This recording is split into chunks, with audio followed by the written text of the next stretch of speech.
Hello, friends. Very good evening. I'm Dr. Mukhmohit Singh, and today we are going to start off with one of the most dreaded topic, that is biostats. So I'm the villain today, and you are my victims. I don't know how much easy it will be, but I bet you that this 1 hour session, 1 hour plus few minutes session, I have selectively chosen around 15-18 questions, which are from different areas, from screening of disease, from screening of disease, as well as from different areas from I'm Dr. Mukhmohit Singh. demography and from biostats, of course. So primarily talking that this session is basically more oriented towards aims and NEET exam. This biostats questions, demography, numericals will be very important for whatever exam you're giving. You might be giving NEET or AIMS, that is immaterial, but more so it is for AIMS and NEET exam more so, and also for few questions maybe coming from FMG. So I'll be taking, I've seen all the queries that you have already posted on the group regarding the MCQs, regarding the topics that you want me to discuss. So I'll be taking that on very slowly in this session, and we are going to cruise through all the numerical base, how to solve what's the approach. Before starting the numericals, I would like to talk to you that I have seen students who have cleared these biostats questions, who have attempted these biostats questions successfully. The only difference between these students who could attempt it is how much you can interpret. So keep your mind open as you will read the MCQ options. As you read the MCQ statement, don't look at the options. As you read the MCQ statement, make a picture in your mind that how you are going to approach to these questions. That's pretty important on how you approach the MCQ. You may be knowing the formula, but you might be putting a wrong formula in a wrong place. So you need to understand that putting the right formula at the right place is what is required, and that is done by interpreting the statement. So let's get going and let's look at a few of the numericals. Also, before starting, I would like to tell you that you have to train your mind that there might not be pen paper in many exams. In AIMS, they might not be, they may be giving. In NEET, they may not be giving. So I want you to understand that you should have the ability to at least solve the questions without pen and paper. And exactly in the exam also, they won't give you some hi-fi numerical. So wherever you get stuck, think you are doing wrong, you come back and you restart. Okay, so I'll just I'll talk to you again on this issue. So let's get going and let's start with few of the numericals. So this is your question number 1. Yep. A new screening test was developed for prostate cancer metastasis. On further evaluation, it was observed that most persons who tested positive. So develop a habit of maybe highlighting the important issues. Most persons who tested positive with the test were actually free from disease. So this question is saying that the person who tested positive for the test were actually free from disease, tested by the gold standard. Which of the following is true for the test? So let us learn how to solve these questions. So I'm taking a new screen now. I'm taking a new screen and let us talk about screening of disease. So if you talk about screening of disease, you know that there is a box. There is always disease and disease minus. There are people who are test plus and people who are test minus. People who are diseased, mark my words, that people who are diseased, that is this box, people who are diseased and they are tested positive, that is known as truly positive. People who are diseased but they are tested negative, mark the words very carefully. People who are diseased but they are tested negative, these are known as false negative. On the other hand, people who are healthy, this is the healthy side. So people who are healthy and if by chance the test is positive, that is known as a false positive. And people who are disease negative, that is they are healthy and by chance the test is negative, that is known as true negatives. So that's how the things look like. So now what is sensitivity? What is sensitivity? Sensitivity is nothing but it is the proportion between the true positives and the total D plus. So this is known as sensitivity. What is specificity? Specificity is true negatives divided by the total D minus, that is specificity, that is true negatives divided by D minus. What is sensitivity? True positive divided by D plus. On the other hand, if you look at the true positive divided by, mark the words, true positive divided by the total tested positive, true positive divided by total tested positive, that is known as a positive predictive value.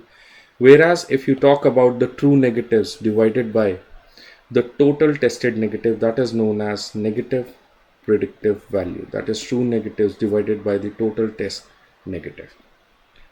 So this is what is you need to know mandatory for your NEET exam. Wherever I'll be talking about NEET, about aims, you need to remember this. You have to remember this. You don't have an option to leave this. If you don't know this, I'm sorry, you are still requiring to learn more. But you have to remember this, that what is sensitivity, specificity, PPV and NPV. You have to learn these 4 things. Very easy. Next is, if you want to know about how many times the errors have been done, if you want to know how many times the error have to be taken up, so you need to know that false negative divided by the total diseased, that is false negative divided by the total D plus. This false negative divided by total D plus, this is known as a false negative error rate. This is known as false negative error rate. Whereas on the other hand, if you talk about the false positive, divided by the total D minus, if you talk about false positive divided by total D minus, that is known as a false positive error rate. So now I have complicated it with 6 things. These 2 things which I am highlighting now, these are specifically for AIMS exam. If you want to have good marks, you need to know about false positive error rates and false negative error rates. Otherwise, you remember what is sensitivity, specificity, PPV and NPV. If you understand this, now let us come back to this question and let's see this question. A new screening test was developed for prostate cancer. On further evaluation, it was seen that persons who tested positive. So this is the box, the person who were tested positive, test positive. They were actually free from disease. They were falling in the disease negative. So which box is this question talking of? This question is talking about the false positive. So this question is saying that there is a high false positive. So high false positive, please remember, high false positive is inverse of specificity. So that means there is low specificity. High false positive is inverse of specificity. Remember this, high false positive is inverse of specificity, low false positive, high specificity, high false positive, low specificity. So what would you like to mark over here? I would like to mark in my exam low specificity as my best answer. It's a direct question. Low specificity as my best answer. Next is, what are the things you need to remember over here? I would like you to remember, please remember, high yield MCQ question for your AIMS exam. High false positive is because of 3 things.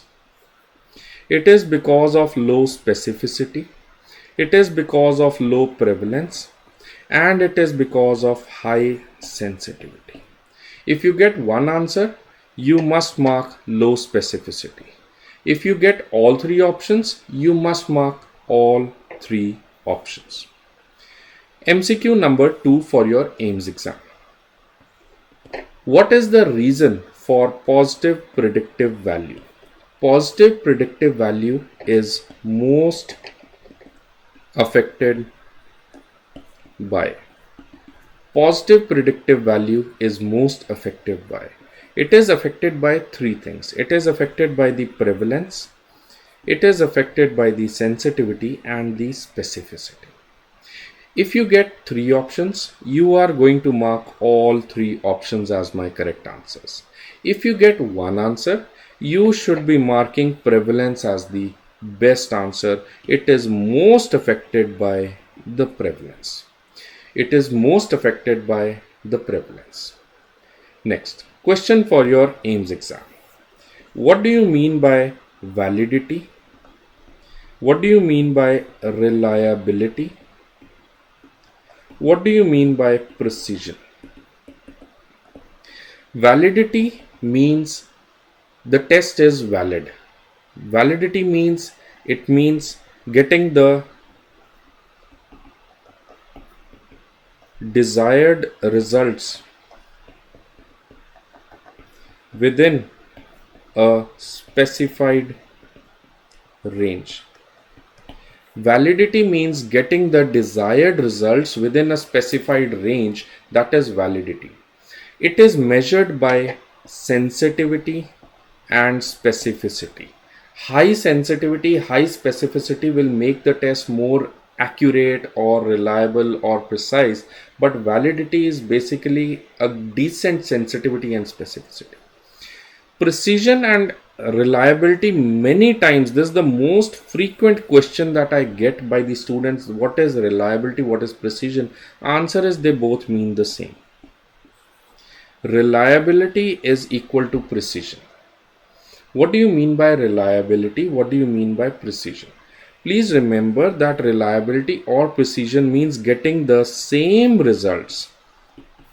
Getting the same results again and again on repeat measurements.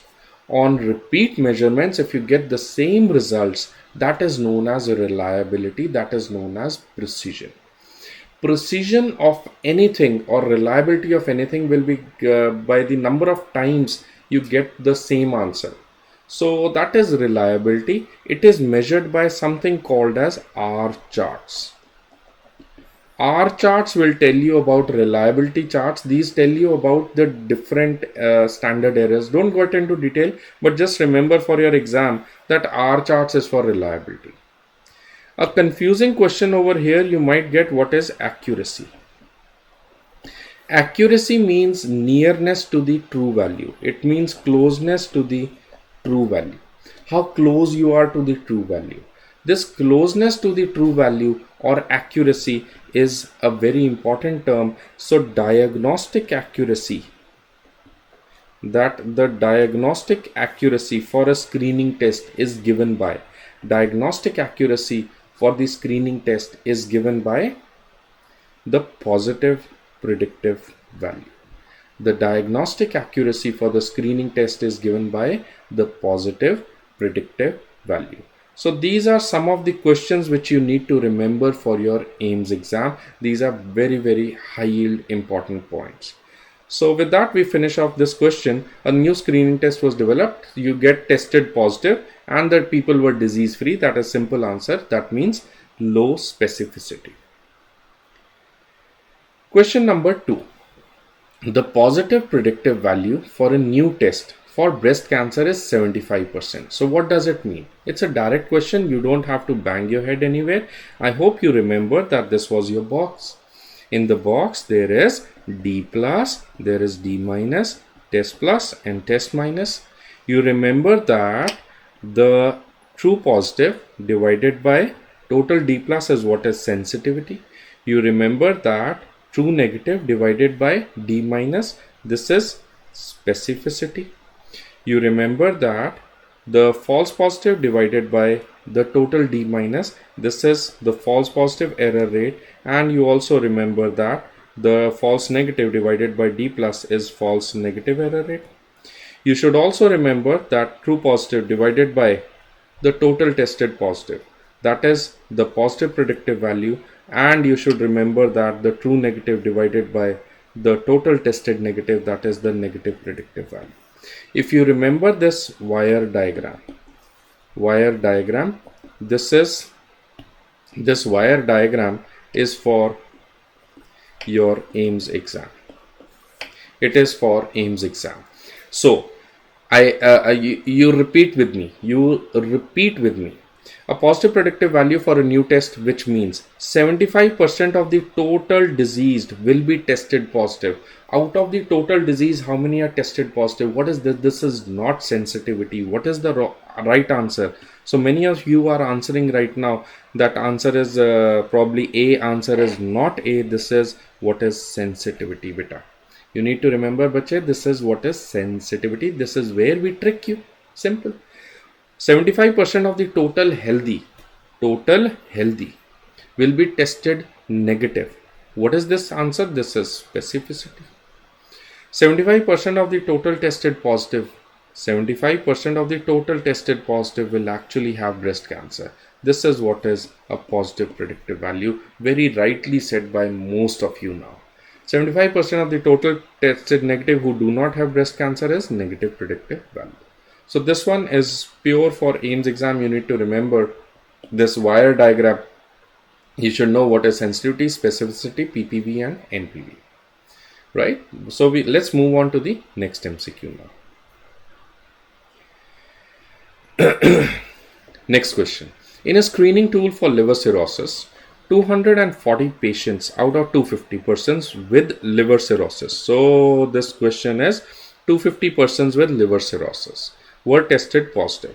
So let's make a table side by side. In your brain, you should make a table that this is 250. Okay, so this 250 is going to come here. 240 out of 250 were tested positive. So this 240 should be coming here. This is test positive, this is test negative, disease plus and disease minus, right? So this total is 240 out of 250. Next is whereas 750 out of 1000 controls were tested negative. So that means there were 1000 controls. Out of them 750 were tested negative. So that means you put 750 here. What are the other options? The false, what is the question asking? The question is asking the false negative error proportion. So what is the FNER? What is the false negative error proportion? I already know it, that false negative error proportion is false negative divided by D plus. False negative divided by D plus, just now we did. So what is the answer? This is 10. So answer is 10 over 250. That is 10 by 25 would be 4%. So answer is 4%. It will be 0.04. So answer is 4%. Direct question, direct answer. 10 by 25, right? 1 by 25 is a quarter. So that is 4%. Direct question. You don't have to bang your head again. So you need to answer the false negative error rate proportion will be equal to this answer. Okay. So let's take up the next question now.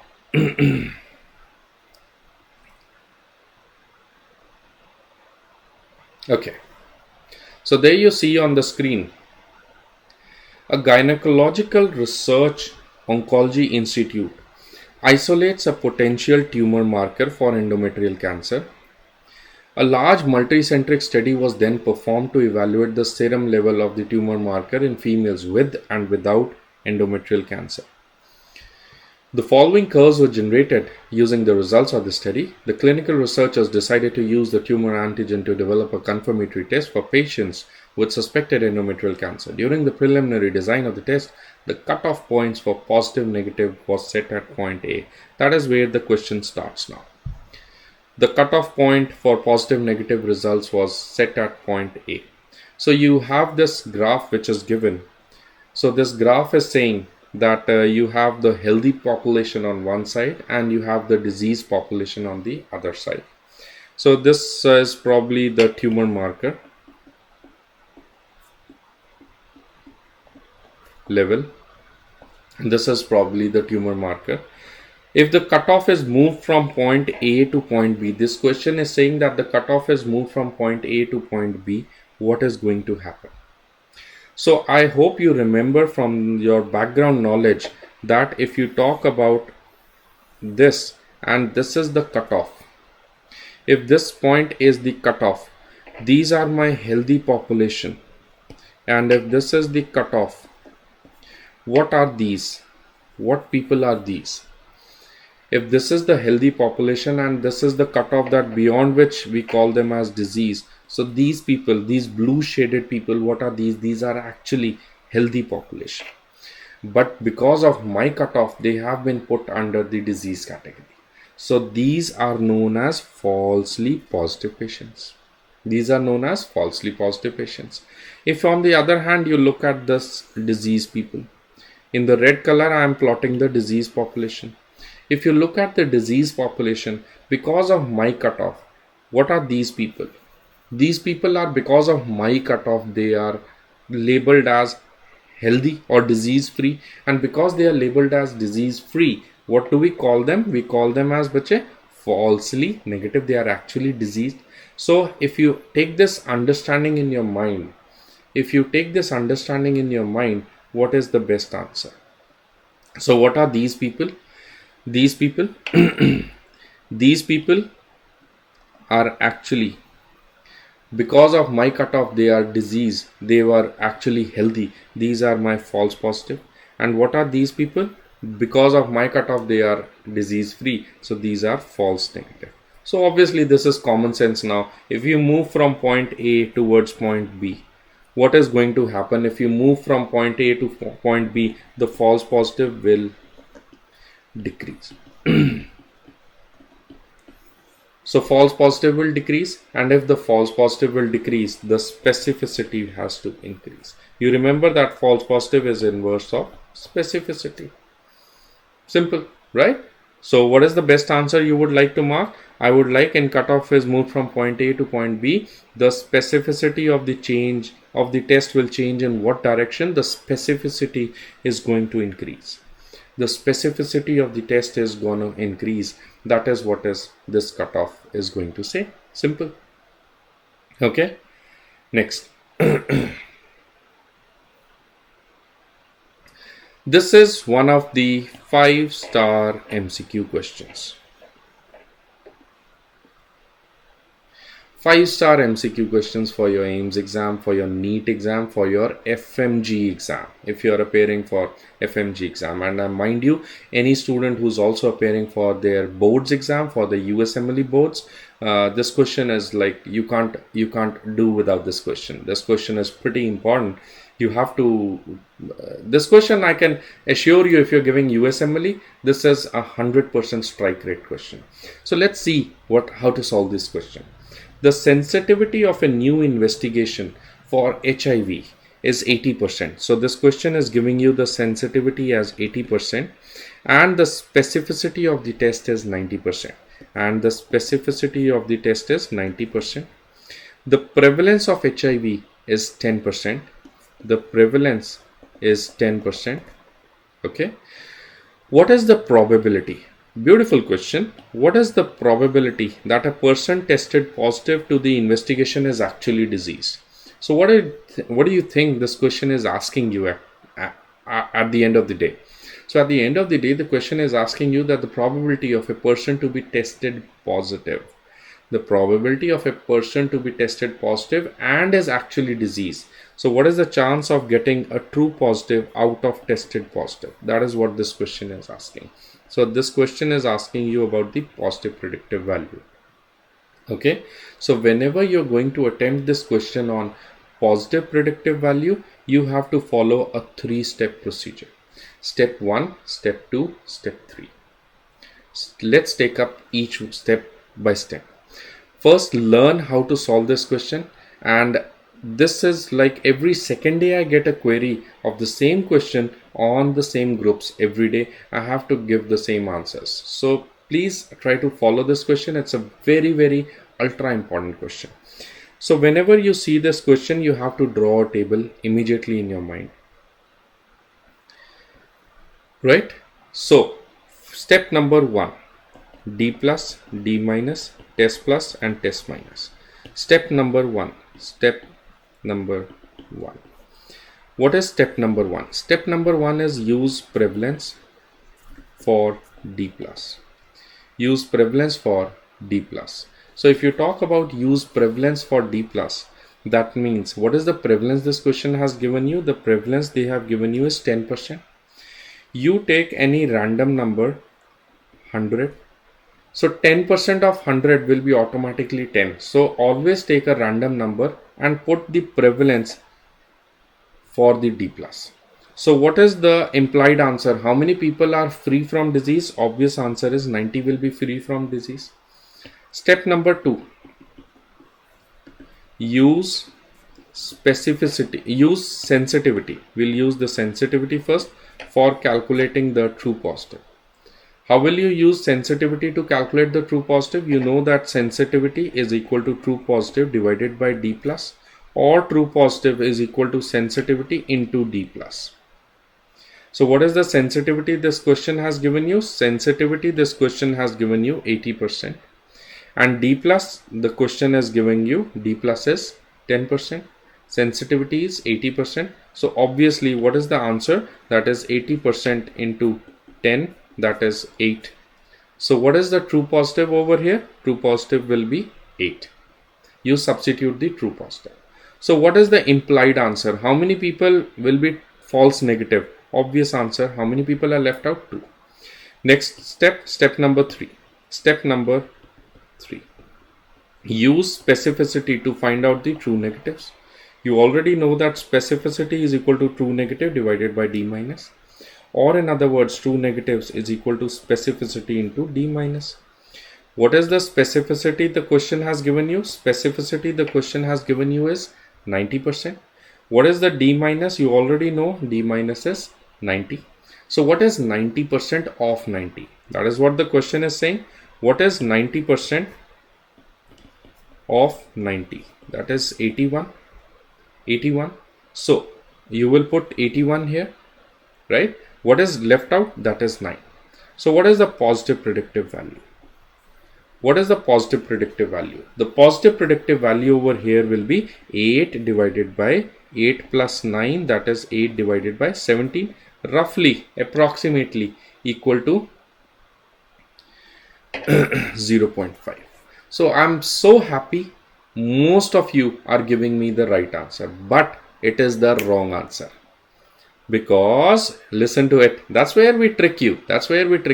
Because you look at the question. The question is on 2 separate consecutive screening events. So you want the probability to happen on point 1 and on point 2. So that means this question is saying that you want the PPV to be same on first time and the PPV to get same, that is 0.5 on the second time also. So if you remember from your question on rules of probability, if you remember from your questions on rules of probability, please remember that rules of probability, you want the PPV to be there as 0.5 on first time and PPV to be 0.5 on the second time. So what will you do? You will multiply the probabilities. So the probability to get it on the first time is 0.5 and the probability to get it again on the second time is also 0.5. Answer is 0.5 multiplied by 0.5, that is 0.25. That is 0.25. So I'm very happy for getting the right answers by Mayank Gangwal, Abhinav Panwar, and that's the correct answer, bache. I'm so happy for you that it is 2 separate events. You're getting the right answer. I'm so happy. Answer is 0.25. Very nicely done. Very nicely done.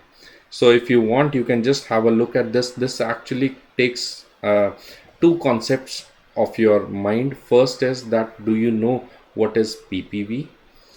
Second, the concept they are asking you is that do you know the rules of probability? That is, they are asking you the 0.1 and the 0.2. What is the chance of getting PPV1 and PPV2 at the same time? So answer would be 0.25 because 0.5 multiplied by 0.5.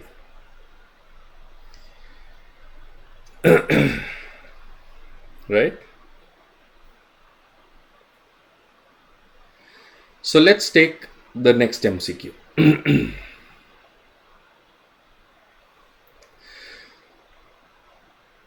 A large multicentric trial shows a non-significant effect of aminoglycosides, that is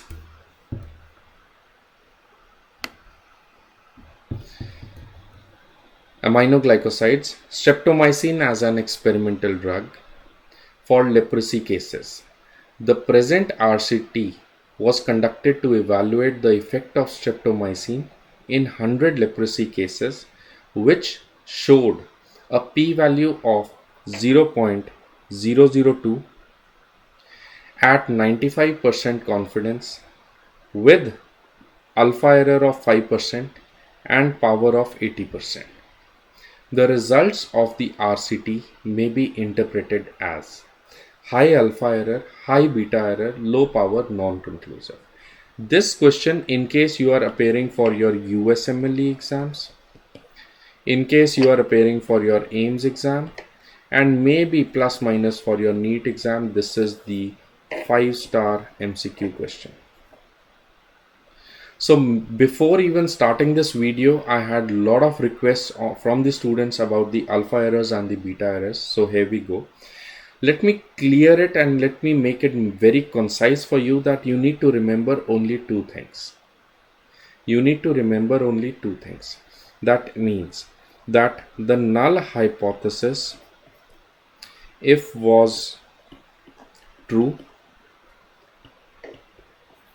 null hypothesis if was actually true and you reject it, and it was rejected by study, or the null hypothesis was false actually and it was accepted by study. These are the only two situations which can happen. Please try to understand that null hypothesis was actually true, in reality it was true and you rejected, or the null hypothesis was false and you accepted. These are the only two scenarios where you can have an error. I hope you understand, you know that what is null hypothesis. Null hypothesis, please remember, means, mark the words, that null hypothesis means there is no difference. Mark my words, null hypothesis. Let me take a separate page. Null hypothesis means there is no effect and there is no difference.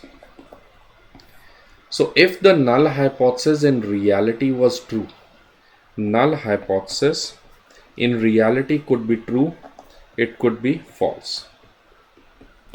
This is in reality. In reality, null hypothesis could be true or false in reality.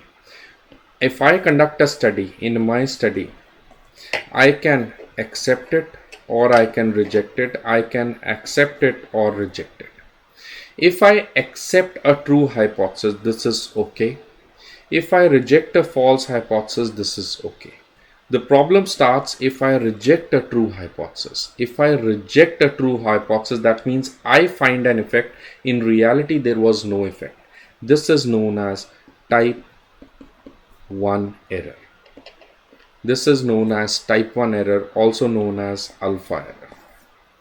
In case you accept a false hypothesis, that means interpretation is you do not find an effect. In reality, there was an effect.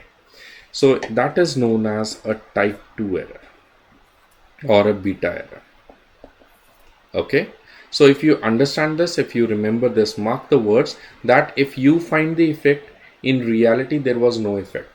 If you find the effect and in reality, there was no effect. Yes, effect, and in reality there was no effect. This is known as type 1 error or alpha error. This is known as a type 1 error or a alpha error.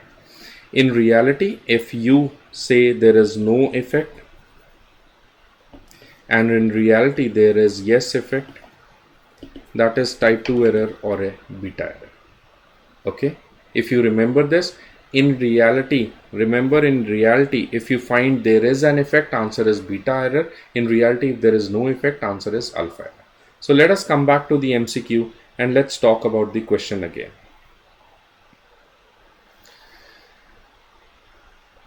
Okay, so let's come back to the MCQ and see the question again. A large multicentric trial shows a non-significant, mark the words, listen to the words very carefully. A large multicentric trial shows there is a non-significant effect of aminoglycoside. What do you mean by non-significant effect? Non-significant effect means the effect was there in reality or not there. It means that there was no effect. This is large multicentric trial in reality. The present RCT, that is where the question is tricking you. The present study is given later on in the MCQ. The present RCT was conducted to evaluate the effect of streptomycin in 100 leprosy cases, which showed the p-value of 0.02. That means p-value 0.02. What does it mean?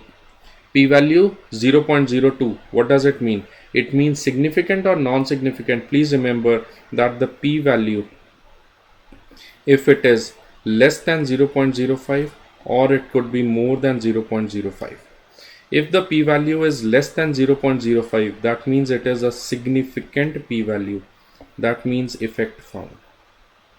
That means effect found. That means null hypothesis is rejected. Null hypothesis is rejected. However, if the p-values, probability values are more than 0.05, that means it is a non-significant p-value.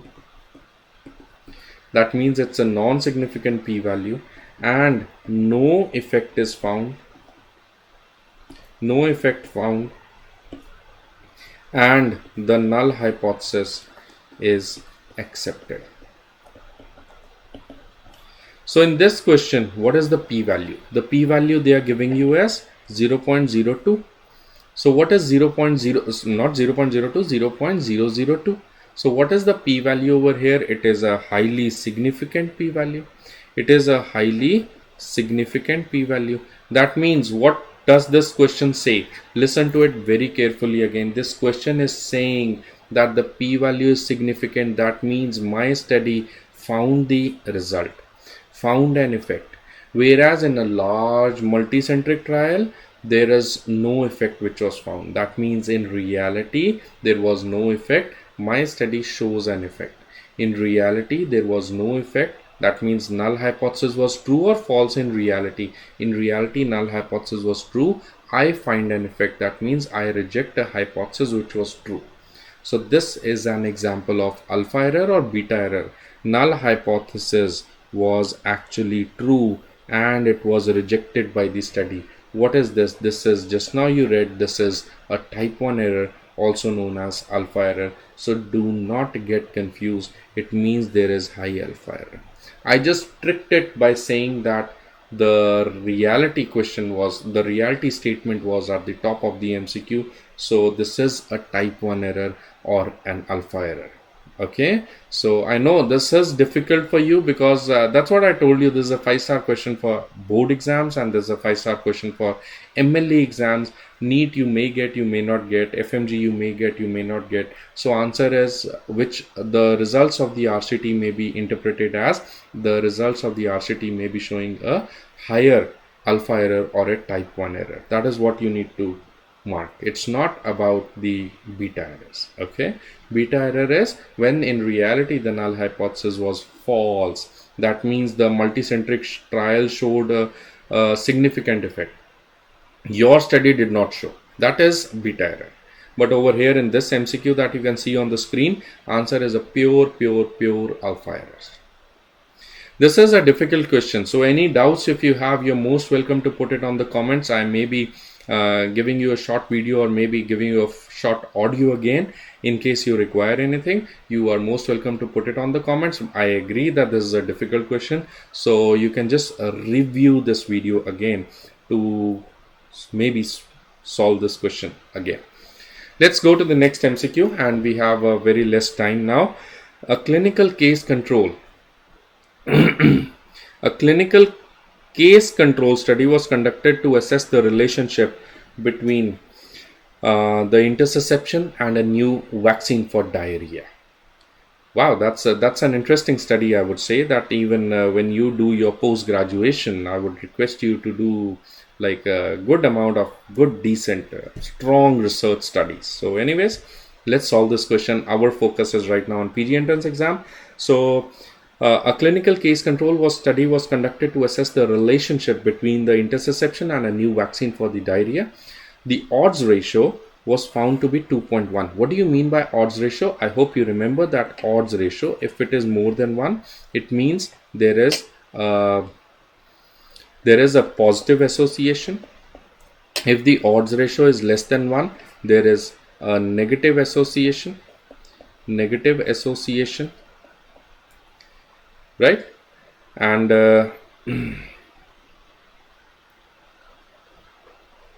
yeah, okay. So I'm getting a few queries on the same question. I'll just solve that after taking up this question. So odds ratio less than 1 is negative association. Odds ratio more than 1 is a positive association. So I hope you remember this, right? Odds ratio, if it is equal to 1, that is no association, right? If the odds ratio is equal to 1, there is no association. A clinical case control study was conducted to assess the relationship between interception and a new vaccine for diarrhea. The odds ratio was found out to be 2.1, which is ranging from 1.6 to 2.9 with a p-value of 0.01. The risk of interception was concluded to be, listen very carefully, now the MCQ starts. The risk of interception was concluded to be 2 times higher in the vaccine recipients based on your study, because it was 2.1, right? This is based on the assumption that odds ratio is a good approximation of the relative risk. Which of the following statement best supports this assumption? So this statement was based on the assumption that odds ratio is a good approximation. Under what situations odds ratio will be equal to relative risk? That is what the question is. Under what situations will the odds ratio be equal to relative risk? I hope you remember from your epidemiology basic theory that relative risk we calculated in cohort studies. Odds ratios we calculate in case control studies. Odds ratios is calculated in, say with me, odds ratios is calculated in case control study. The relative risk or risk ratios is calculated in cohort studies. So let us have a look at a few understanding over here. Please remember that if you take up this study, you have the D plus, you have the D minus, you have the people who are exposed with the risk factors and people who are non-exposed. Let us say this is A, B, C and D. So if you do a case control study, you can find out the odds ratio.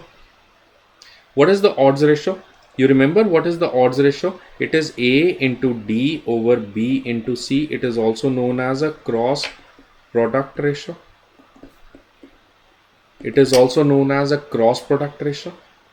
If you do a cohort studies, we will calculate the relative risk or the risk ratios. Do you know the formula for risk ratios or relative risk? Yes, I know it. I know the formula. What is the formula? You say with me. It's a very simple formula. Incidence in exposed divided by incidence in non-exposed. Simple. Incidence exposed divided by incidence non-exposed. Can you tell me what is the incidence of the disease in the exposed group? Which is the exposed group? Beta? Exposed group is this. So what is the incidence of disease in the exposed group? That is A divided by A plus B. Right? A divided by A plus B. Next, what is incidence in the non-exposed group? Incidence in the non-exposed group.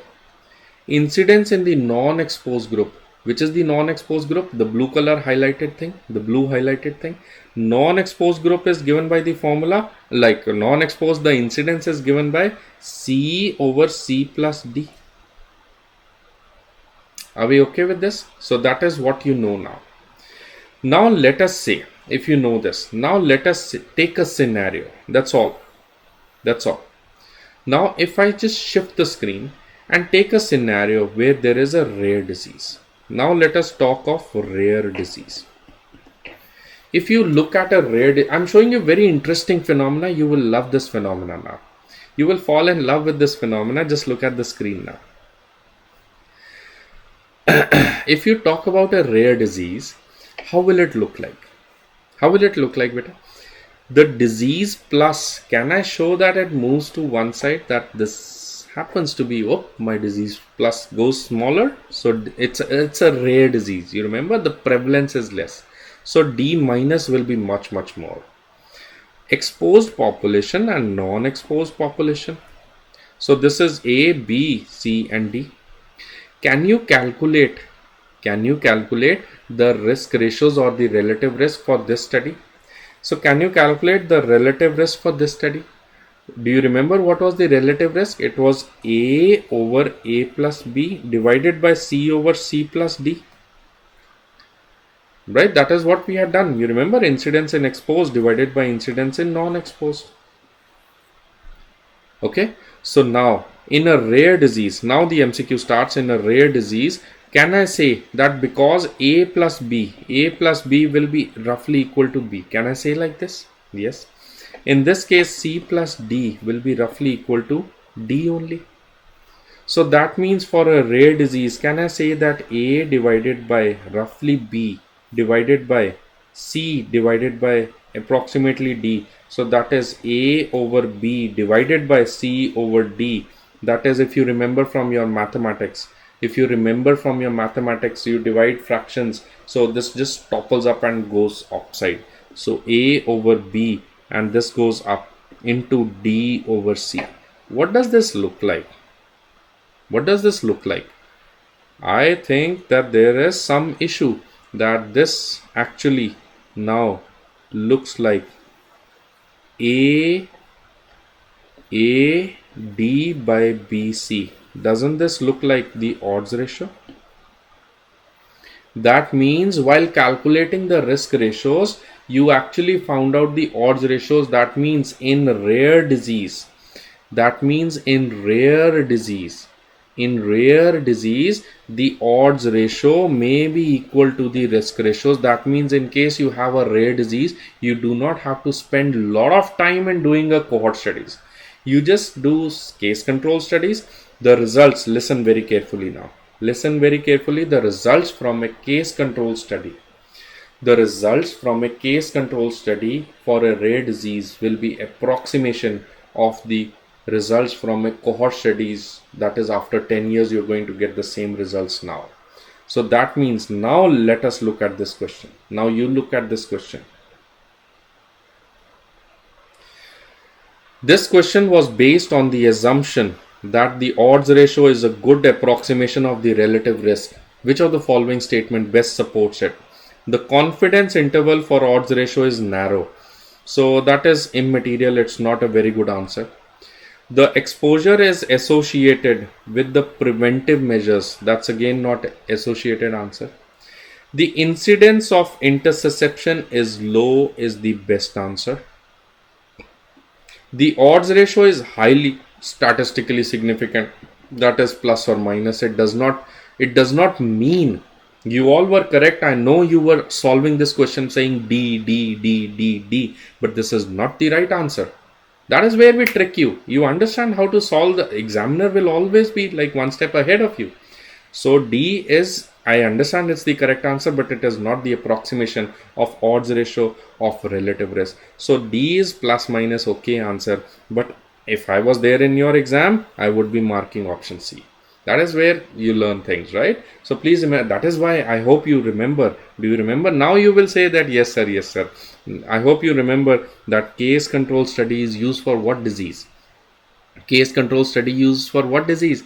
You use for rare disease. Why? Because whatever you get from case control, you will be getting from cohort same answer. So why to spend so much time? You do a case control. That is why we say case control are for rare diseases. For rare disease, we do case control, and you remember that multiple risk factors may be assessed. Whereas in cohort studies, it is for rare risk factors, and multiple outcomes may be assessed. Multiple outcomes may be assessed. You should also remember nested case control. What is nested case control? MCQ for your AIMS exam. MCQ for your AIMS exam. The nested case control is an important study for rare investigations. It is an important study for rare investigations or for expensive investigations. It has already been asked in your exam. It has already been asked in your exam that case control studies is for rare disease, cohorts for rare risk factors, nested case control studies, NCC. NCC stands for nested case control. These are for rare investigations or expensive investigations. Okay, so now I come to some of the students who are asking me what about the p-values. So a lot of questions have been asked to me about the p-values. Please remember that p-value, just 1 minute, okay? P-values is nothing but a probability value. It's a probability value. It's a probability value. P-value, if it is less than 0.05, it is known as significant. So whenever you get a probability p-value of significant, that means you find effect. The effect is found. And if you find the effect, the null hypothesis is rejected. So mark the words: null hypothesis rejected, effect found, significant, less than 0.05. Opposite to this is p-value 0.05, more than 0.05. It means it's a non-significant p-value. If it is a non-significant p-value, no effect is found.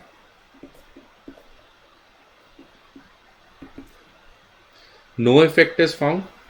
And if no effect is found, please remember, no effect found, that means what? No effect found, that means what? You accept it or you reject the null hypothesis. Please go with that you accept null hypothesis. Null hypothesis. You accept the null hypothesis. That is what is p-value more than 0.05. So I don't think anybody can beat you in your exams now if you understand this simple concept. This is a very simple concept. So very simple concept. Don't bang your head anywhere. This is the best answer that you can ever get in your life. This is the smallest thing that I can do. Right? This is the easiest way that you can remember the p-values. So don't get scared about p-values. So p-value 0.8, what does it mean? 0.8 p-value, it's more than 0.05, right? So it is a non-significant. So now if I ask you what is a p-value 0.001, so answer is 0.001. That is a significant p-value. Simple. So that's all. Let's go to the next MCQ very fast. We have got some more MCQs to do with it, right? So let's go to the more MCQ. Yeah. While comparing two diagnostic tests, let's have a look at this question. While comparing two diagnostic tests, CT and radionuclide scanning to detect the mediastinal mass was seen that at 90% sensitivity, the CT scan gives 5%. CT scan gives 5% positives, and radionuclide scan gives 50% false positive. So that means at a fixed sensitivity, of 90%, the CT scan gives 5% false positivity and radionuclide gives 50% false positivity. It can be said that ROC. Now what is this ROC? If you remember from your exams, if you remember from your theory knowledge, what is ROC? ROC is receiver, operator, characteristic curve. Receiver, operator, characteristic curve. So because this is receiver operator characteristic curve, it is drawn between what and what? It is always drawn between sensitivity and 1 minus specificity. It is always drawn between sensitivity and 1 minus specificity. So any test should have decently good sensitivity. It should be high sensitivity. And 1 minus specificity, you remember what was 1 minus specificity. 1 minus specificity is inverse of specificity. That means this is roughly talking about false positive, right? So this is roughly talking about false positives. This is roughly talking about false positive. So the false positive should be low. Okay. So now this question is saying, so let us come back to this question. This question is saying that ROC for the CT will be this or that. So let us draw a ROC now. So you know that this is sensitivity and this is 1 minus specificity. So let us take the ROC for the CT scan at a 90% sensitivity.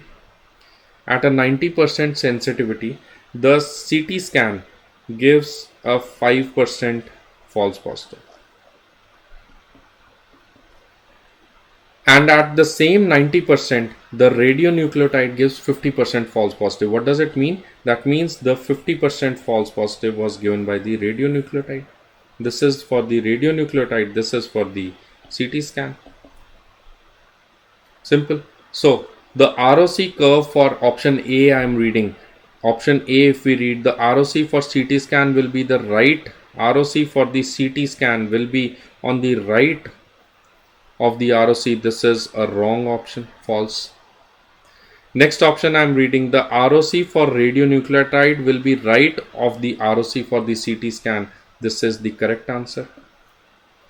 ROC for the CT will be on the left and ROC for the radionucleotide will be on the right. Absolutely correct answer. So this is true. This option number B is my true answer. For a lower false positive rate, radionucleotide will have higher sensitivity. That's, we don't know. No answer. No. We don't know it, right? For a given false positive rate, CT scan will have again positive predictive values. You can't comment. So it's a direct question, direct answer. Very simple question. The answer for this, the correct answer for this is option B. The ROC for radionucleotide will be on the right of the ROC for the CT scan. That's a simple correct answer. That's a simple correct answer. This is my best answer. Okay. Next MCQ. This is one of the trending question. It is one of the trending questions, trending MCQs. So this is a high yield MCQ. So we'll be talking too many things over here. Listen to this question very carefully. I am quite sure you'll get this question. I don't know. That's my gut feeling, right? So anyways, I may be wrong. I'm not God. I don't know what the MCQs you'll be getting. I actually don't know. So I'm just a person where I can teach you the concepts, right? This question is a trending MCQ. It has been asked. ROC is not always bell shaped. ROC could be like whatever shape. Okay. The study was done to assess the determinants, and I'm coming back to this question. A study was done to assess the determinants and factors for assessment of atherosclerosis in coronary vessels. The results were as obtained. So you have these 10 variables they have given you. 1, 2, 3, 4, 5, 6. You can see on the screen these 10 variables are there. So if you look at these 10 variables, they have given you some odds ratios. And they have given you MLR analysis with 95% confidence interval. What is MLR analysis? It is nothing but multiple logistic or linear regression analysis. It means it's a regression analysis. You do not need to go into detail, but this is just a multiple logistic regression analysis with 95% confidence interval. How to solve this question? The question is saying the significantly protective factors for atherosclerosis are. So there's a beautiful question which is asking you to interpret research. So first step number 1 is look at the odds ratio. Very simple approach I'm going to give you. No rocket science. Stay calm, stay cool. Just look at the MCQ. It's such a funny things. First step is learn to interpret the odds ratio. What is this odds ratio? You say with me. Say with me. What is the odds ratio for smoking? 3.4. It is positive odds or a negative odds? It is 3.4 is more than 1, right? So it is a positive association. It is a positive association. That means positive means risk factor or no risk factor. It is a risk factor. 1.4 risk factor. 2.1 again risk factor. 0.1 it is protective factor. 0.67 protective factor 0.02, 0.03 protective factor, 0.9 is a protective factor, and 1.2 is a risk factor. 0.01, 0.001 is again a protective factor. Simple, very simple. So whatever I have colored in green is a protective factor. Whatever is there in red or maroon or whatever color, I don't know the shades, so that is a risk factor. Okay, next, step number two is you look at the 95% confidence interval. If, mark the words, listen to the words, if the value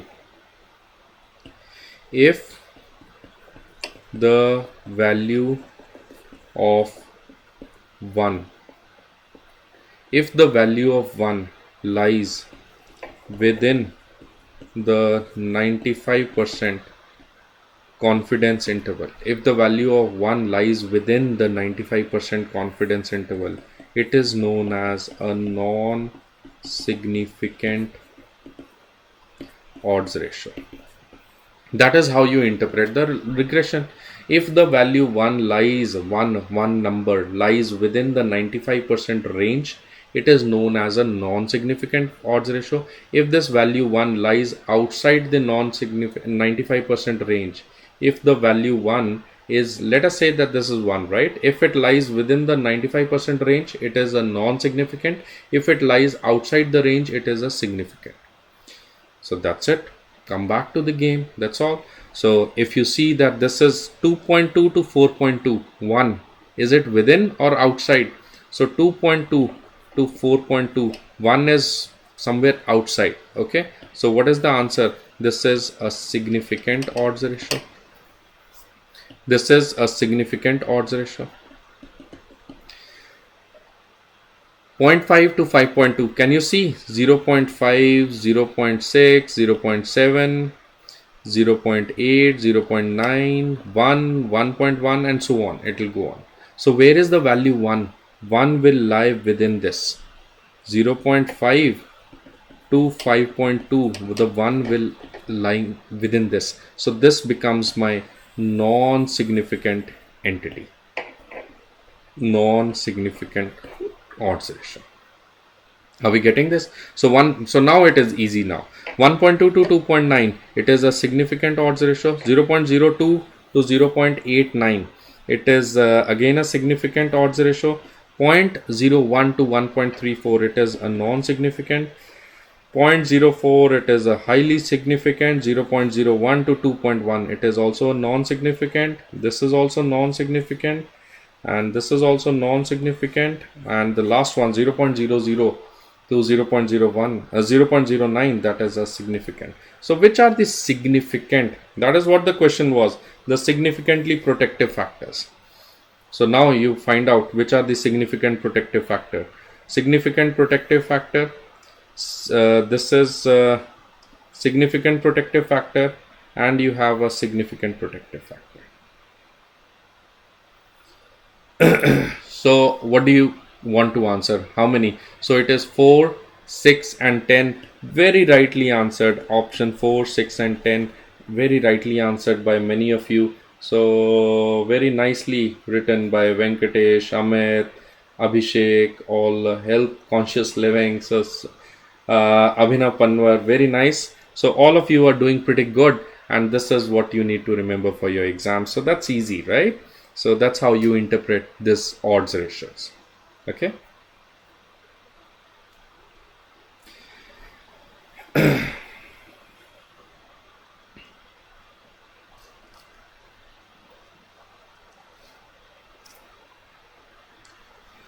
Next is, more people seem to be suffering from leukemia in town A than in town B. Which of the following study designs would be best suited to determine if there is a difference between, more people seem to be suffering from leukemia in town A than town B. Which of the following study designs is best suited to determine if there is a difference in the prevalence? So whenever the question will talk about prevalence, What are you going to mark? Answer is, please remember, whenever the question will talk about prevalence, close your eyes, answer is a cross-sectional answer. So cross-sectional studies will give you prevalence. Please remember, cross-sectional studies give you the prevalence. Case control studies give you the odds ratios. Cohort studies, they give you the risk ratios. They also give you the attributable risk or the population attributable risk or the incidence. Cohort studies will give you relative risk, attributable risk, population attributable risk or the incidence. So cross-sectional will give you prevalence. Prevalence is given by only one study, that is cross-sectional studies. Next MCQ. A large study, cohort study, was done to establish a reference range for diagnosing GDM at 95% confidence limits. The median 2-hour blood sugar was obtained was 120 plus minus 10. How much population may have a fasting blood sugar more than the upper reference range? So this is an interesting question where the question is saying a large cohort study was done to establish the reference range, and the question is asking you how much population. Question is asking you how much population may have a fasting blood sugar of more than the reference range. So what you do is, you know that this is a normal distribution curve. You know that this is a normal distribution curve. So in the normal distribution curve, you have, this is the mean, that is 120. Then you have 1 SD, 2 SD, 3 SD, minus 1 SD, minus 2 SD and minus 3 SD. So this is the mean. This is plus 1 SD, plus 2 SD, plus 3 SD. On the backside, minus 1, minus 2 and minus 3 standard deviations or the standard errors, they mean the same. So over here, what is the standard deviation or the error? It is 10. So what is the thing here that what you are going to substitute? The answer will be 130, 140, 150, 110, 100, 90. So how much population will have a fasting blood sugar more than the upper reference range? So answer is, I think many of you are answering correctly. So please remember, answer is absolutely correct. Let's see. Let's learn to solve this question. So if you take that this is the mean, what is the reference range? So please remember that within minus 1 and plus 1, how much percent? 68%. Minus 2 and plus 2, 95%. Minus 3 and plus 3, you have 99% population. So this question is very simple. That means I don't know how I can show you, but if I just put it like this, so within this 95% range, how much between how much SDs is there? That is plus minus 2 SD. Within 99% range, how much SD is there? Minus plus 3 standard deviation. And within this 68, how much SD is there? Plus minus 1 standard deviation. So this question is asking you how much population is more than the upper reference range. The reference range they have already taken as 95, right? That is what the question was saying.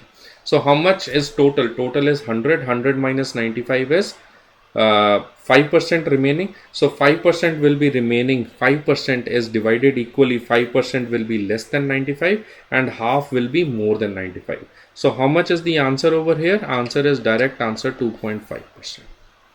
Answer is a direct answer over here, that is 2.5%. A large cohort study was established. How much population will have fasting blood sugar more than the upper reference range? So upper reference range answer is 2.5%. It's not 5%. 5% is a wrong answer. Do not mark 5%. Answer is, correct answer is 2.5%. Right? A median or mean, it means the same. You don't have to worry about, because normally whenever they are saying large cohort studies, right? Large cohort studies means what? The mean equal to median equal to mode. That is the first thing in normal distribution curve. Okay. Next MCQ. So how much is the time? It's 1 hour. So match the following with the type of test to be used. Match the following with the type of the test used. So find the relation between hours spent on Facebook and average marks. Assess agreement to compare average cholesterol levels. to assess for normalcy of large data about hemoglobins. So let's have a look at all the tests of significance. This is a very easy question. So if you talk about the tests of significance,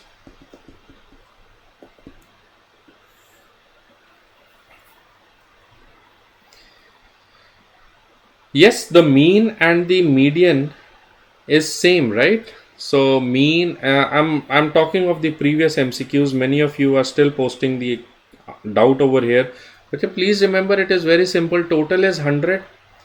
So they are saying how much population is more than the upper reference range. What is the reference range? They are saying that 95% confidence will be my reference range. They are saying that any person who's between 100 to 140, that will be the normal.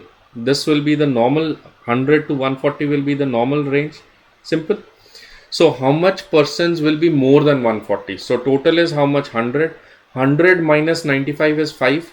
5, you have to divide. Half will be before less than 100 and half, that is 2.5, will be more than 140.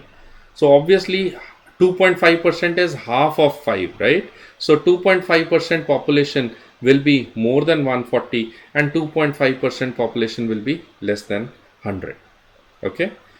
So coming back to this question, we are talking about the test of significance. Please remember that the test of significance, if you talk about the test of significance, please remember there are some quantitative test of significance and the qualitative test of significance. If you talk about the single group, if there is a single group, in a single group, the quantitative test of significance is a paired t-test. In a single group, the quantitative test of significance is a paired t-test. If there are two groups, the quantitative test of significance is an unpaired t-test. Right?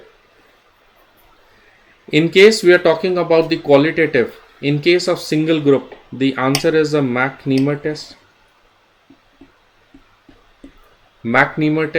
And in case there are two groups, answer is a chi-square test. Answer is a chi-square test.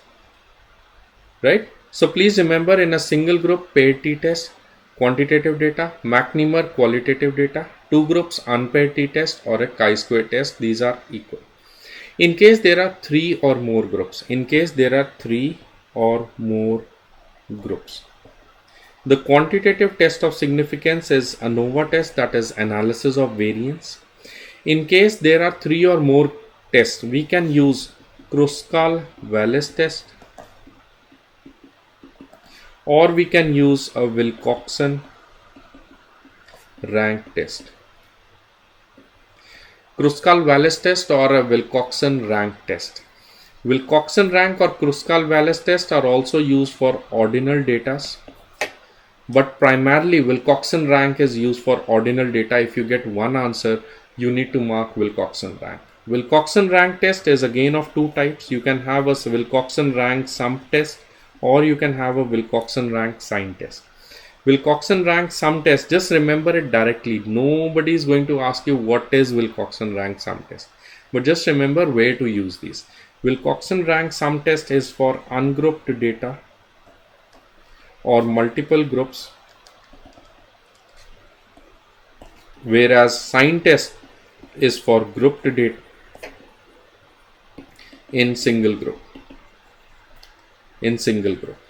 Right? So please remember, these are some hi-fi questions which you may get, these are some hi-fi questions on Kruskal-Wallis or Wilcoxon only for AIIMS exam. It's only for AIIMS exam, and no other exams people will ask you about Wilcoxon rank sum test or sign test. Normally speaking, if you forget anything, please remember paired, unpaired and chi-square test are the best important MCQs which you can get in the exam. In fact, 90% of all the questions that I have seen are only from paired t-test, unpaired t-test and chi-square test. So remember this is what is required for your NEET exam, for your AIIMS exam, for all exams. So let us come back to this test of significance to find the relationship between hours spent on Facebook. What do you mean by hours spent on Facebook? This is a quantitative data. And the average marks, this is also quantitative data. So what are you going to find out? You are going to find out the relationship between two quantitative variables. Answer is very simple. You must have already talked about this. This is a Pearson correlation coefficient. So answer to this option A is 1 number. Next MCQ, to assess the agreement between two observers. Please remember, agreement between two observers is what is a kappa statistics. Kappa statistics is MCQ for your AIMS exam. It is to check for agreement. So this is a direct answer. Answer is number 7. To compare average cholesterol levels for males and females. So you are checking cholesterol levels. That is a quantitative data in males. In males and in females, you are checking the quantitative data, that is cholesterol levels. So you need to compare two groups. Two groups quantitative data. What is the answer? Independent sample t-test. Independent sample t-test. This is also known as a student t-test. So paired t-test we have already done, right? To assess for normalcy of large data about the hemoglobin levels in 900 individuals. So answer for this is to assess the normalcy of large data about the hemoglobin levels in 900. Normalcy of data is measured by colmograph. It tells you about the normalcy of data. That is colmograph. So option for this is option number 6. So that's how we are going to mark. So this is option number 2. 1, 7, 2 and 6, that is what you are going to mark in the exam. No sign test is different from a McNemer test. McNemer test is for single group nominal data and sign test is for grouped data in a single group for ordinal data. Sign test is specific for ordinal data, right? So I think just 1 or 2 questions more and that's all for the most of the questions. Just I think 2 questions are remaining. Calculate the 95% confidence interval. Calculate the 95% confidence interval for a study on post-meal glucose in 100 individuals with mean glucose levels of this much. So whenever we give you questions on 95% CI, whenever you get a question on confidence interval, whenever you will get a question on confidence interval, please remember, mark the words use standard errors. Use standard errors. So whenever you get a question on confidence interval, please remember to use standard errors. You must be knowing the formula for standard errors. What is the formula for standard errors? Standard errors is given by the formula. It is of 2 types, standard error for mean and standard error for proportion. How will you calculate the standard error for mean? Standard error for mean is given by the formula SD over square root n. SD over square root n. Standard error for proportion is given by the formula P into Q over n whole under root. P into Q over n whole under root, where P is nothing but the prevalence. Okay. So please mark my words. I know many of you will be answering over here 190 to 230, but please mark my words. For confidence interval, you need to calculate standard errors. Do not use standard deviations. Listen to it carefully before attempting this question. So do not use standard deviations directly. So I know many of you must be doing this right now. Calculate the 95% confidence interval. For post-meal, median glucose is given as 210 plus 1 plus 2 plus 3 minus 1 minus 2 and minus 3. So it will be how much? 220, 230 and 240, and backside it will be 200, 190 and 180. So what is the 95% confidence range? That is 190 to 230. That is option A, which is unfortunately the wrong answer. It's the wrong answer, which is unfortunately the wrong answer. 190 to 230 is incorrect. That is what I am trying to teach you. That is what I am trying to tell you, that this is incorrect. Why? Because you directly jumped on the answer that they are asking you the 95% range. It is not the population we are asking you. I'm telling you again, whenever we ask you about the confidence intervals, you need to find out the standard errors. So how to calculate the standard errors, that's what you need to learn, bache. That standard error is given by the formula SD over square root n, standard error for mean. So what is the thing they have given you? They have given you that the mean is how much? 210. Mean glucose level is how much? 210. What is the standard deviation they have given you? 10. What is the sample size? N. You remember? They have given you for a study on post meal glucose in 100 individuals. So the N they have given you is 100. Calculate the standard error. Standard error. What is the standard error over here? Standard error is SD over square root n, that is 10 over square root of 100, that is 10 by 10, that is 1. So now you substitute SEs to find out the 95% confidence interval. So what will be your answer? This will be my 210, 1, 2 and 3, 1, 2 and 3. So plus 1 standard error, plus 1 standard error will be how much? 211, 212, 213, and backside it will be 209, 208 and 207. So what is my 95% confidence interval? The 95% confidence interval is 208 to 212. This is my 95% confidence interval. So what is my best answer over here? So now I hope you understand. Now you all are correctly answering. It is option B. Answer is correct, 208 to 212, because I have to use the standard errors and not the standard deviations, right?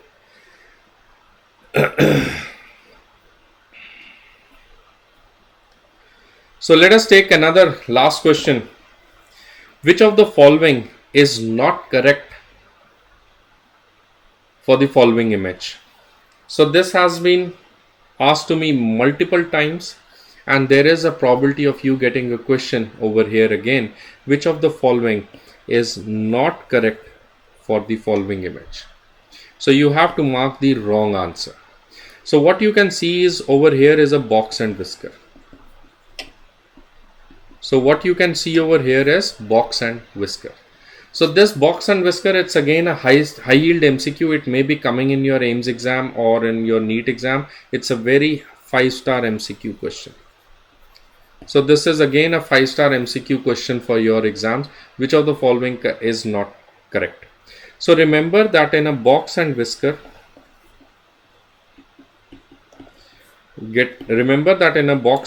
this is the box and this is the whisker. So in a box and whisker, there will be a center point, that is the median. This will always correspond to the median or the mean. Okay. This is the lower, this is the upper range. So each section will be 25%, 25%, 25% and 25%. Okay. So now, if I show you that this becomes my box, what is happening over here? That means that listen very carefully, most of the values are towards the higher side. So most of the values, that means 75% of the values are within this much area and 25% are within this much area. So don't you think that this looks like this? What type of skew is this? This is a left skew. Why is this a left skew? Because you need to see the tail. It is a left skew because you need to see the tail. Please remember, left skew you see the tail. For a left skew you see the tail. For a right, again sorry, not left skew you see the, for any skew you see the tail. If the tail is on the left side, it is a left skew, and if the tail is on the right side, it is a right skew, right? So if you understand this, now the things will become very easy. Now the things should be pretty easy, that if you see the box and whisker like this, what type of skew is it? This is a left skew. If you see a box and whisker like this, what is this skew? What is this skew? This skew is a right skew. Now the same phenomena, you remember this is lower, this is higher range. On the left side is lower, on the right side is higher range. Now the same phenomena, you just topple it down. So now you make a box and whisker like this. This is the lower, this is the higher. What type of skew? So don't you think that this graph will look something like this? So the tail is where? The tail is towards the tail of the graph is towards the higher side, or towards the right side. So this is known as a right skew. This will be known as a right skew. Okay, so now if I put a box and whisker like this is known as a left skew. Right? So please remember that usually whenever we draw the vertical graphs, it's a convention that always we take the graph like this. So you know that this is the 0 point. This is the 0 point, and the graphs will increase. They increase on this side and they increase on this side. I hope you understand this graph at least. So if I put a box and whisker over here like this, so that means 75% of the values are more towards the higher side. Are you getting it? Very few are towards the lower side. So that means this will be like this. So this is a left skew. Are you understanding this? That's how you need to interpret it. It's slightly tricky question, but that's how we interpret these box and whisker plots. So that's the way that you interpret this. There's a very commonly asked question to me that how to interpret this box and whiskers. So that's the only way we do it. So with that, just one question more and we finish off this topic. Just last question, and there's a special question on special request. I'm taking this for last question. This is a numerical based on the demography. So a lot of questions requests had come for this. So I just have the last question. An urban health facility targets the population of 10,000 with a crude birth rate of 20 per 1,000 population. So visit to the health center in the month of December. How many ANC females are expected in this female? Right? So urban health center has this thing and you want to calculate the ANCs. So how you calculate? You calculate the live births. Please remember, live births is given by the formula the crude birth rate divided by 1,000 into population. So what is the crude birth rate that we have given you? The crude birth rate we have given you over here is how much? The crude birth rate is 20 per 1,000. So answer is 20 over 1,000 into population. What is the population we have given you? Population is 10,000 into 10,000. So answer is how much? 1,200. So live births will be simple answer, that is 200. So live births is 200. So if live births is equal to 200, how many ANC, how many pregnant females will be there? The pregnant female will be live births plus a pregnancy wastage factor. Please remember pregnancy wastage factor. That is live births is 200 plus what is the pregnancy wastage factor? How much is the pregnancy wastage factor?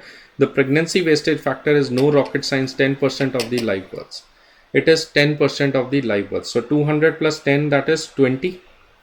Then answer is pregnant females will be 220. So you will have 220 pregnant females. So that's in a year. So in a month, at least 50% of all expected pregnancies should be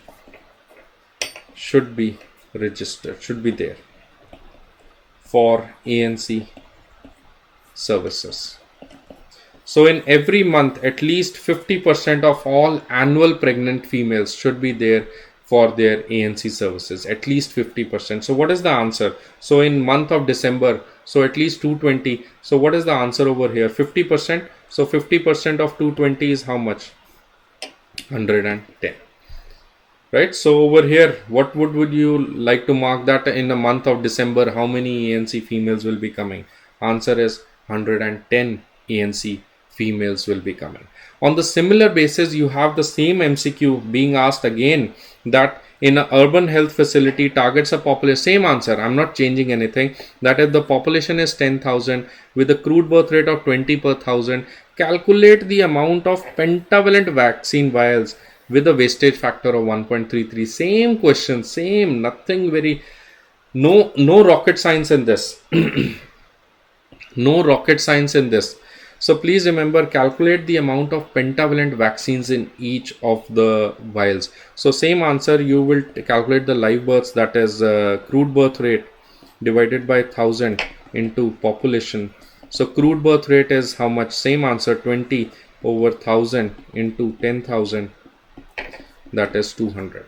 So now vaccine requirement is equal to live births into doses into the vaccine wastage factor. If in case you do not get the vaccine wastage factor in your exam, please take 1.33 as the standard answer. Otherwise, the examiner will give you vaccine wastage factor. So what is the answer over here? 200 into how many doses of pentavalent? That is 3 doses, right? 6, 10 and 14, and you calculate it by 1.33. so answer will be 600 into 1.33. what is 1.33 times 600? It will be 33% extra, right? That is what is 1.33. so 600 plus 30%, that will be roughly 800 vaccine requirement. Okay, but the answer over here is not 800 vaccine requirement. Answer, can you see that how much vaccine vials is required per month? So can you read this question? So many of you will directly jump around and mark the answer as D. Answer is D is wrong. So don't answer D. That's what I am saying. The exam MCQs are meant to trick you. So how many vials are there? There are, so the vial calculation is 800. Each vial has 10 doses. Can you see this? Each vial has how many doses? 10 doses. So how many vials? 800 divided by 10. I need 80 vials in a year. I need 80 vials in a year. So now this question is asking you how many vials are required per month. Can you read this? Per month. How many vials are required? So vials per month. Vials per month will be required as 80 divided by 12. That will be roughly around 7 vials per month. So I hope you understand, it's the same question, no rocket science, it's the same question, no big thing. But please remember that answer, I know most of you must have got this 800, but to calculate the vials also you should know how to calculate the vials, and you should know how to calculate it per month. Nothing very special, you just divide it by 12 and you get your answer over here. So the answer to this MCQ is not 800, it is 7. So I will be requiring 7 vials per month using a wastage multiplicative factor of 1.33. Okay. So one question that I am getting over here is regarding this negative. Which of the following is not correct? So very good question. So what type of skew is this? We did not solve this question. Which of the following is this skew? So this skew looks like to me that most of the are on the higher side. So this looks like a skew towards the higher side. So it is a left skew. So it is a negative skew. It is a left skew. Please remember, in a left skew, the mean is less than the median, which is less than the mode. In a negative skew, the mean is the lowest. The mean is lowest. It is lesser than the median. It is lesser than the mode. So now if the mean is lesser than the median, which is lesser than the mode, which of the following is not correct over here? The not correct.